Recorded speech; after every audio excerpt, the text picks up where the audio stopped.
What's going on, everybody? This is Gary B. Jr., and I'm here today to talk to you about getting the best camera at the best price when shooting cinematic footage. And this is important if you're trying to shoot some type of short film, maybe you're shooting some type of commercial, or even nowadays people use these type of processes when it comes to shooting weddings and things like that, right? Where you're doing a full edit to a project. Typically, when I think about cinematic, it also involves you can control the lighting. That's why I lean away from weddings, um, maybe for wedding documentary style work or something like that. But documentary style work sometimes will fit the bill when it comes to me for when I think about cinematic. If I can control the lighting, that's where cinematic really comes into play. And so that type of work where you have complete control of the light and you want to have multiple angles, you want to have camera movement, you want to do all these different things. What's the best things to, or most important things to look for in a camera, right? And so let's talk about that because for me, when it comes to a practical production, I'm not going to try to blow my budget. I'm going to always try to come under the budget.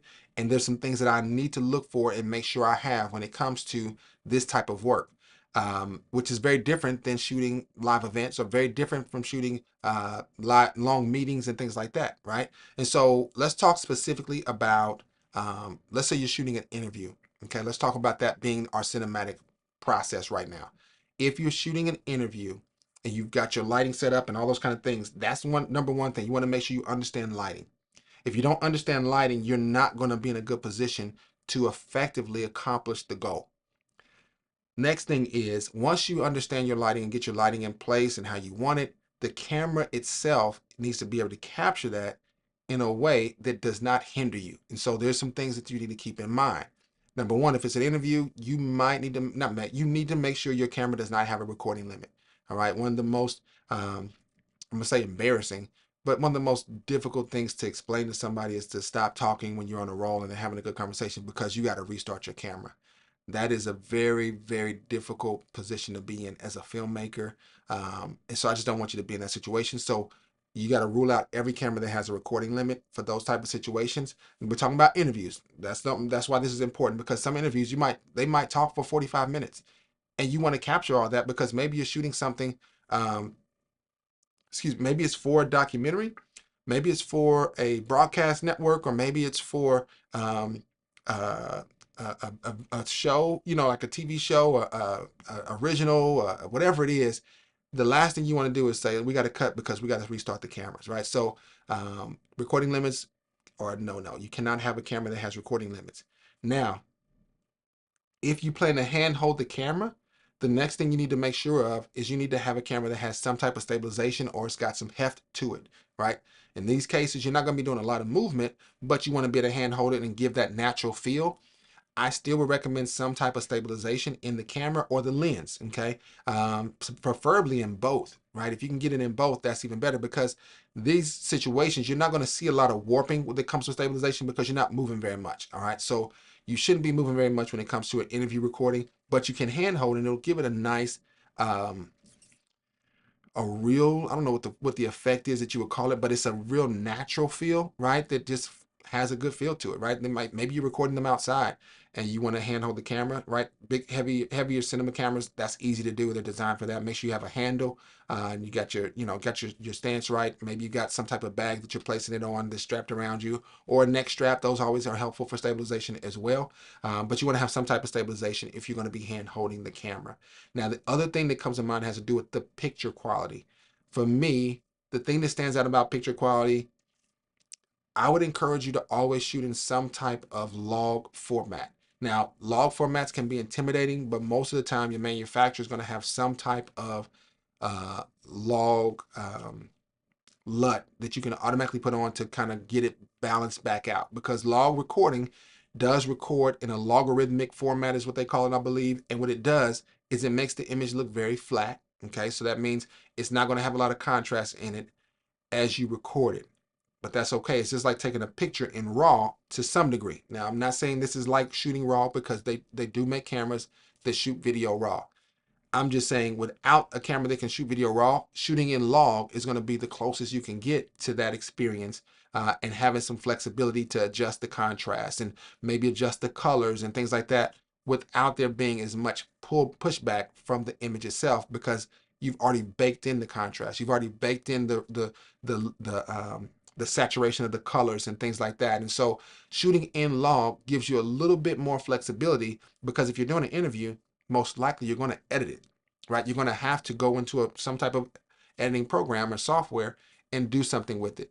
And this doesn't mean you have to do a whole lot. I like to shoot in log, and I just throw a basic LUT on most of my projects because I love the way that LUT looks, and it gives me the way that I want my footage to be. But the benefit of shooting in log also comes in when it comes to um, the lighting and things like that. It does not um, peak out the lighting as quickly as shooting with just a regular standard profile, right? So your log profile is going to give you a little bit more range, okay? They call it dynamic range in your shot, to where it'll capture a little bit more in the shadows and most likely a little bit more in your highlights as well. So those images are not going to be so dark that you can't see details in the shadows, and so bright that you can't see details in the highlights. That's another benefit of shooting in log. Now, the reason I say that's important is because this is an interview. The thing that people are going to be focused on, they're not focused on the movement and the motion and the activity and the action. They're focused just on the shot. So you want that shot to be as pleasing as possible. What we've understood and determined in this industry is the most pleasing shots have the most dynamic range. Okay. Now that doesn't mean you can't shoot a camera that doesn't have high dynamic range. It just means that if you're going to control the lighting and things like that, you can still create dynamic range in a controlled environment. And so you want to do the best you can to do that. So log shooting is going to be great for that. Another thing to consider when it comes to shooting in these controlled environments, using these cameras to capture your shots that's important to me, is making sure you have good quality audio.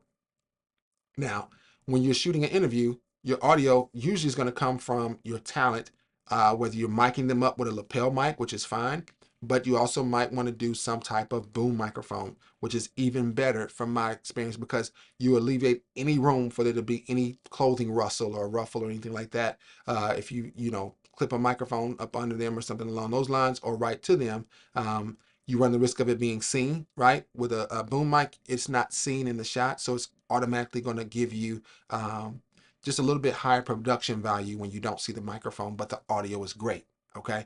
For me, I've got my microphone. It's literally right here. And I don't think you can't see it. It's just out of frame, but it's that close to me, and it's pointing directly down, right towards my throat or my chest area here, to capture the audio. Okay. And so getting good quality audio is important. You can do that with a boom mic. You can do that with a lapel mic, but you've got to capture it. Now, if you're going to be using a lapel mic, my recommendation is using not a camera, but an audio recorder that records in 32-bit float.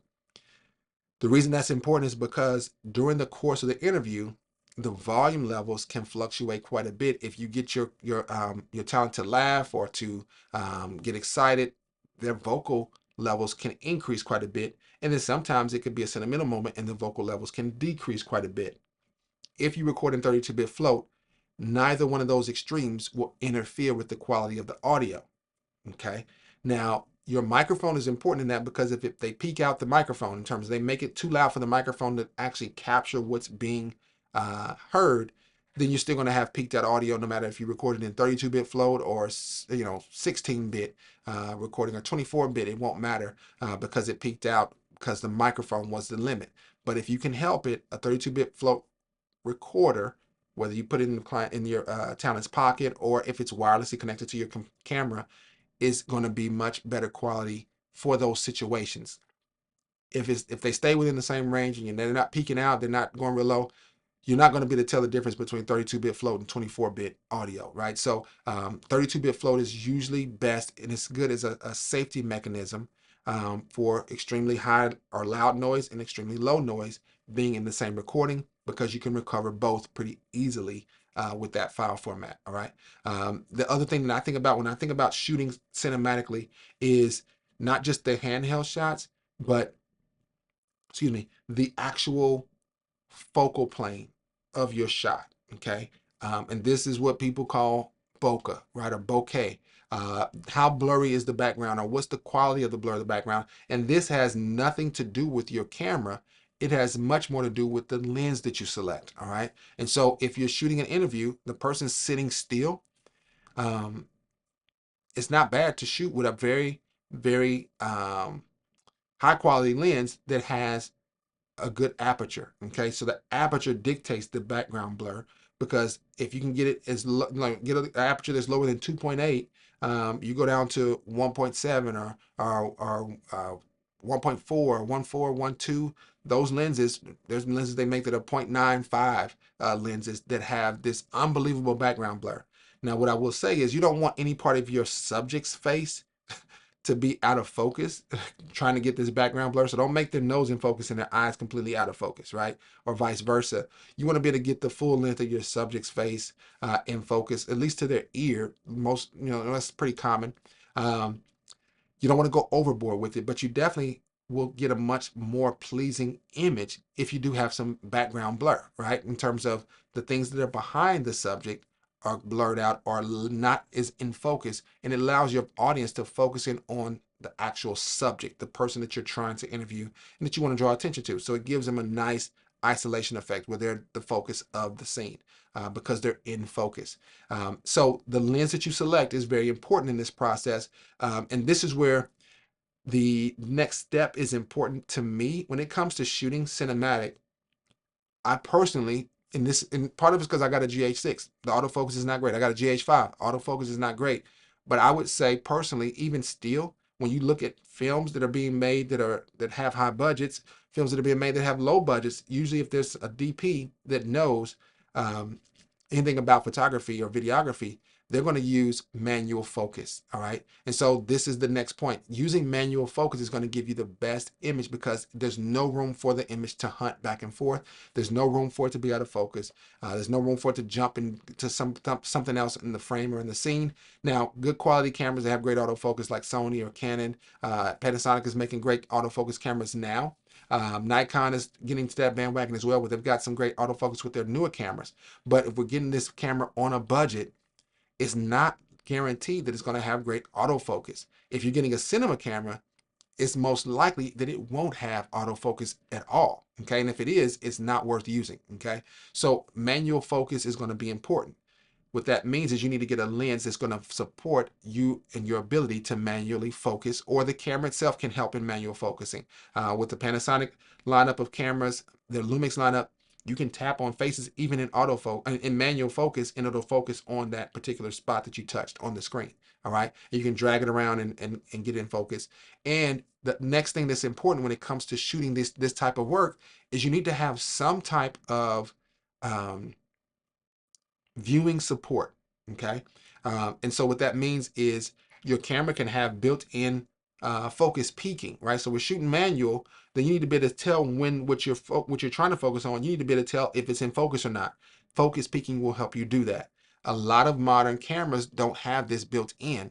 And so what you would do is you would get some type of monitor. So you'll see a lot of people that have these extra monitors on their cameras. And the main reason is because of the features that come with assisting the person that's using the camera to make sure things are in focus, to make sure things aren't too bright, right? So you need to have some type of way to evaluate what's the brightness of this shot. Is anything peeking out, right? We talked about that dynamic range earlier. You don't want your shot to have things that are completely blown out, they call it, because it's too bright. So you need to make sure things are within range. And that means you need to adjust your camera settings to make sure that nothing is super bright or too bright to be visible. Okay. In the same way with it being dark, you don't want everything in the scene to be super dark to where it's not visible or be able to be brought back in post-production to where you can see clearly what was in the shadows, what was that in the closet, or what was that behind them, especially or even on them, right? Because they're in focus. The background may be blurry, so that's not a big deal, but you don't want it to be completely blocked out and blotchy because there's no data there. Okay, so having some type of assistance with your view. So usually it's going to be some type of monitor that you're going to have. Maybe you got a bigger director's monitor or something along those lines. But some cameras will have focus peaking built in, histogram built in, or a waveform built into the camera. A lot of Lumix cameras have that, and so you'll be good with the screen that's there. The screen is going to usually be smaller than what you'll find or what you'll use if you get an external monitor, though. So a bigger monitor is going to give you better room to see the details in your shot, to make sure things are in focus that you want to be in focus. And so getting an external monitor is going to only benefit you. The idea of how you connect that monitor is usually going to be through HDMI. Some of them you can use, like I said, if you got a cinematic camera or cinema camera, you can use SDI, and you got to make sure your monitor can support SDI as well. But those are the things that I would consider on the top of the list when it comes to shooting cinematic. In this case, we're talking about interviews, right? I'll do another video about some things I would consider if you're not shooting interviews, you're just shooting short films, right? There's no long content whatsoever. Things will be tweaked a bit, but a lot of things will be the same. The only thing that I would say is not necessary in that process is you don't need to make sure it has longer than a 30-minute record limit, because if you're shooting on a set, you're gonna be hard pressed to find a set that's gonna have a 30-minute take, right? Usually a take is gonna be less than a minute, right? A lot of times they're 60 seconds, 30 seconds, 20 seconds. Sometimes it might be a 2-minute take, and that could be pretty long from a lot of shots, depending on what you're shooting, right? If you're shooting some type of short film, narrative work, like I said, from my experience, I would say the only time I would shoot long is if I'm getting B-roll, right? And the B-roll is B-roll, so it's not that important to um, the details of it. I can stop anytime I need to and restart it if I needed to as well, and just move around and get a different shot, a different angle, and things like that. And so the recording limit would be the only thing I would say is going to be the biggest difference. But you still need to shoot in vlog. You still need to have dynamic range. You need to still make sure you can have some type of focus assist and things like that. The stability control becomes more important. If you're not having it on a tripod, you need to have some type of stability. A lot of people use gimbals. That's great. If you want that look, handheld is a different look than a gimbal, right? And so a lot of narrative stuff, they'll go for the handheld look of an over-the-shoulder camera, right? Which it still looks very stabilized because it's propped on a shoulder. It's not propped on a tripod, but it's on a shoulder, but it moves enough. It sways back and forth a bit, right? And so those things you can establish, or you can accomplish that with image stabilization, and or just a heavier camera, a heavier rig, okay? Even in these situations, when it comes to recording interviews, going back to that, battery life is going to be important. So you need to have some type of, V-mount battery, some power source, or plug in directly to a wall power supply outlet for those type of things. But if you've got a big cinema camera, you're usually going to have a big battery, and they'll run for a good length of time. If you're going to be using a small mirrorless camera, you need to get some type of dummy adapter or some type of USB power bank, or the V-mount battery power bank could count as that as well. And you have it, get it connected to your camera somehow. All right. The biggest difference between this and shooting long form content for YouTube or for events and things like that is going to be that you can stop and start, and it's natural to the flow typically. Okay. Interviews, not so much. But there are going to be times during an interview where you might need them to restate a question or something like that. You can get a different angle, and that's pretty natural. But in an event or a ministry meeting, you can't do that. You can say, "Hey, Pastor, can you say that one more time? I'm going to go and get a different shot, a different angle of you." That's not natural. So we want to be mindful of some of the nuances, some of the things that make this process different. Now, notice for the interview, I didn't talk a lot about it being an XLR input or anything like that as being highly important. It can be important, especially if you're going to use a boom mic, to have the XLR port, but it's not as important, okay?